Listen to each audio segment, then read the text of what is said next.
By the 7th year of scanner law, nobody argued about the machines anymore.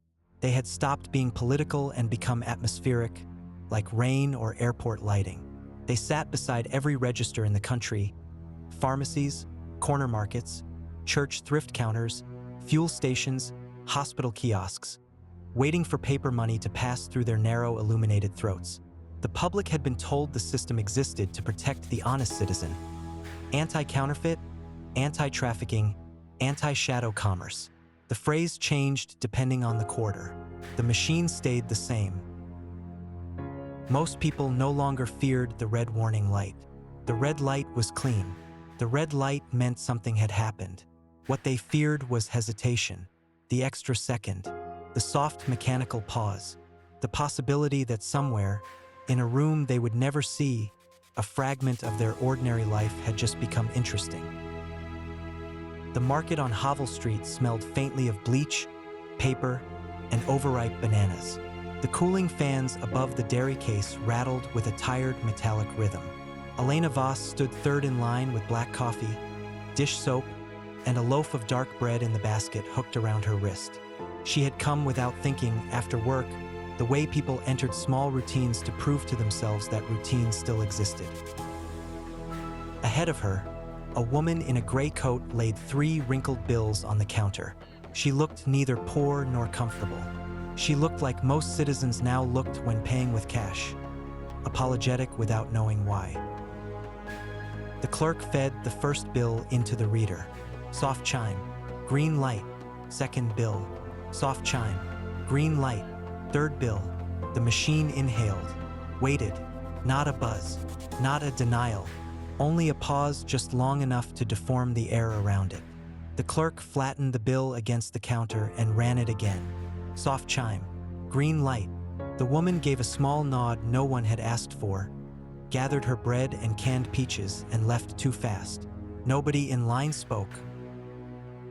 That was how fear matured under a technical state. Not through spectacle, through miniature uncertainties repeated so often they colonized posture, timing, and breath. The system did not need to stop you in public. It only needed to leave open the possibility that for half a second, one of your dollars had entered history at the wrong angle. Elena stepped forward and set her basket down. The clerk scanned the bread, the soap, the coffee. Elena watched the bill tray beside the machine. She knew its architecture better than she knew the kitchen in her own apartment. She knew how often the serial read failed. She knew how little data it took to establish continuity. She knew that 3 partials over 6 weeks, crossed against merchant geography and transaction rhythm, could harden into a reviewable suggestion. Not truth, never truth, just something strong enough to survive a meeting. She handed him a bill and hated, immediately, the intimacy of it. The clerk passed it through the scanner. Soft chime, green light. Still, Elena felt a pulse in her throat she could not explain away. Not because anything had gone wrong, because nothing had, because she knew exactly how much of a life could be built out of things that had gone officially right. As the clerk counted her coins into her palm, a memory crossed her without permission. Jonah, at 22, ironing bills flat on the edge of the kitchen table because their mother hated crumpled cash in birthday cards. "You treat money like it remembers things," he had said, laughing.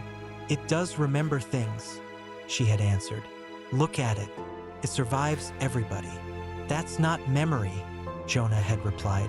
"That's just being harder to kill than people." The memory vanished as quickly as it came. She took the receipt and stepped back into the evening. Outside, Havel Street was all reflected glass and sodium light. A tram hissed at the corner. Somewhere down the block, a siren passed without urgency. Elena stood still beside the market window, watching her own faint reflection overlap the stacked oranges in the display. Her wristband vibrated. Work channel. Priority amber. She opened the message. Elena read it once, then again. The city noise seemed to move farther away rather than closer. The dead returned first as paperwork, not flesh, Not voice, a discrepancy, a reopened chain, a soft administrative knock from the machine that had spent years learning how to speak in fragments. Somewhere inside the national lattice, a bill had moved in a way the system associated with a man who was not supposed to exist. Elena looked up at the dark window glass and saw herself as the machine might have seen her. District resident, bureau employee, stable route profile, elevated pause duration, probable distress. Then she closed the message and began walking home too quickly. By morning, she would tell herself it was an archival glitch. By noon, that lie would be dead.